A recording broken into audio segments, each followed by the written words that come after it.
You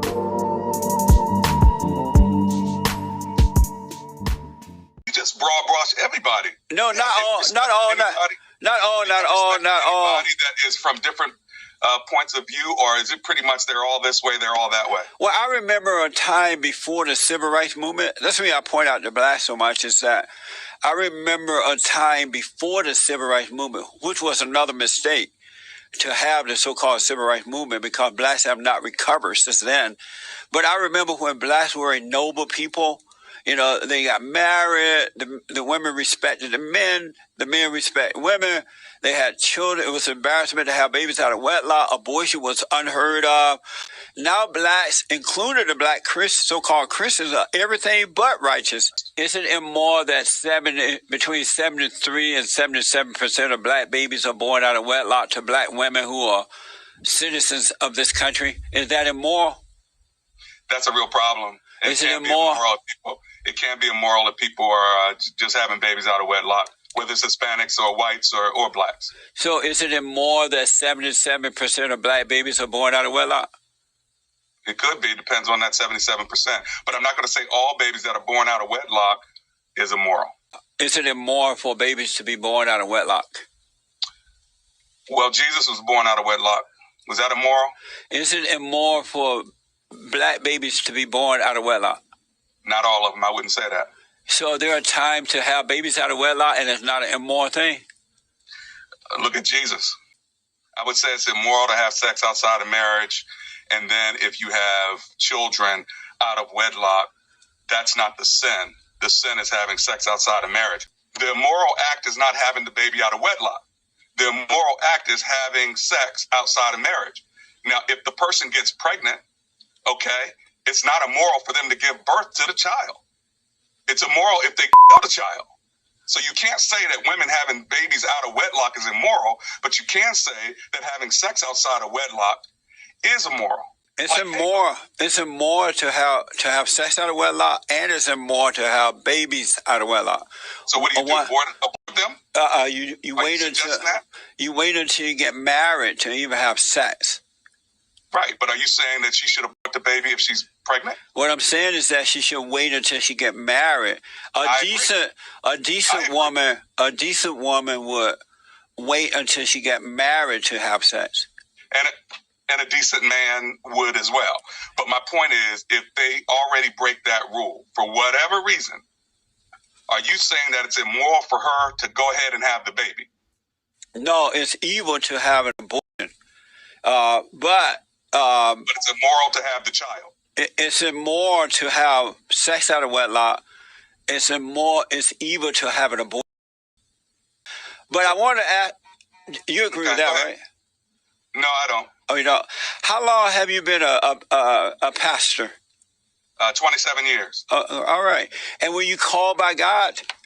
I was. Right on. And as a preacher, you're saying that Jesus was born out of wedlock?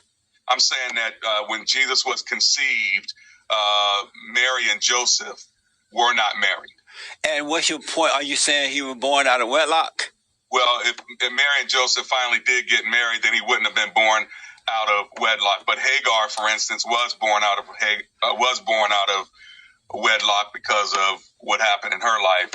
And what I'm saying is, if you just say that a woman who is impregnated, but she's not married, I'm not really trying to argue that women should get impregnated. So let me make it clear. I'm not trying to say that women should be impregnated when they're not married. I'm just saying that when you kind of have a broad brush comment that basically says all women that are having children out of wedlock are immoral or maybe evil, I think that's too strong. They are immoral. These women who are having these babies out of wedlock are immoral women. They are not decent women. So you're a Christian preacher, right? I am. Okay. Did you vote for the Great White Hope? Who are you talking about? President Trump. Oh, yeah. So when it comes to my voting record, I'm independent and I don't tell people who I vote for. Okay. You have a right to that, but why don't you tell them? Because I don't want people to think that I'm one party or the other, and I don't want to feel beholden to one person. I may vote for one person in one term, and maybe another term I vote for someone else. It's really going to depend on what they are saying about the issues and what their platform is. So how would you? I voted for the Great White Hope, and I did not vote for the Father Messiah or Big Mama Michelle. Okay. But I don't feel beholden to him. I voted for him because the Great White Hope, President Trump, I knew that he would be the best man for the country. But I don't feel beholden. How would you feel beholden to the person if they knew you voted for him, for them? The last Republican president, did you vote for him too? That was Bush. Yeah. Yes. Is there ever a time you voted for a Democratic president? Yeah, when I was in the farthern state, I used to be a Democrat. And then when I woke up, I realized that the Democratic Party is evil. You could not find yourself voting for the Democratic Party as a Christian, right?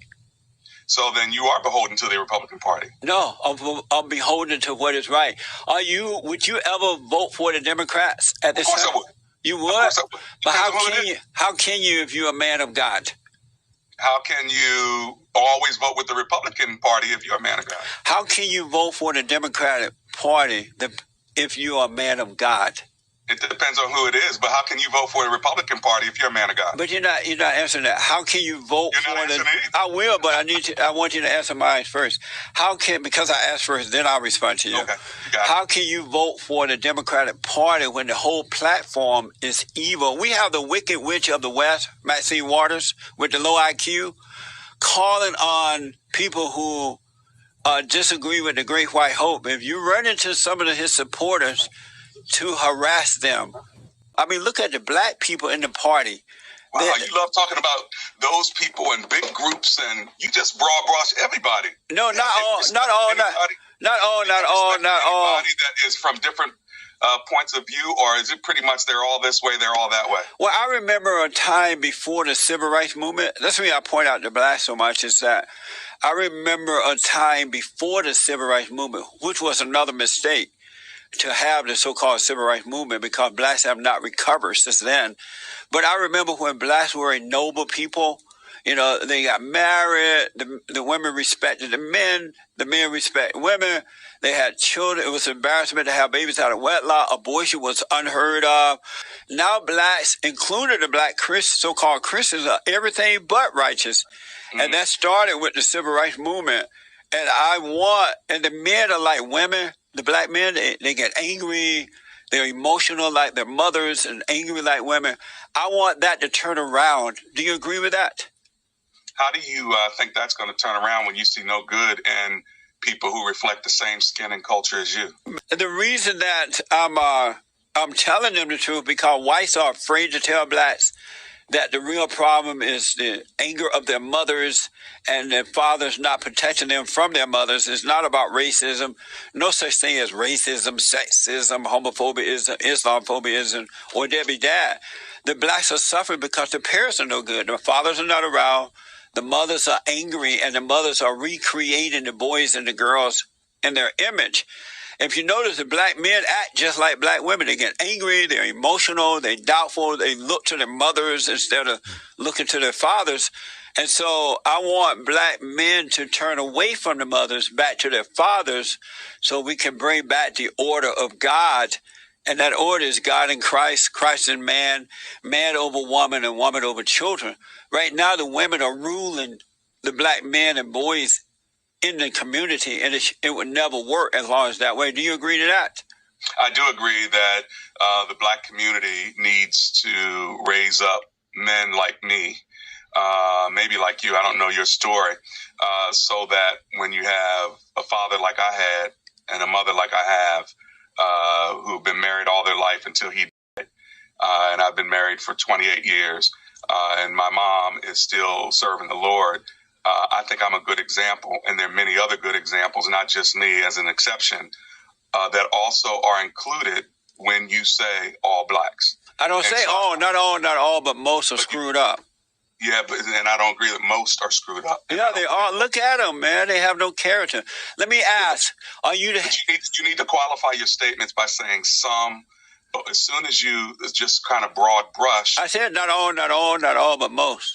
But you need to say that more, because you keep saying most, and I don't believe it's most. And not all, but most.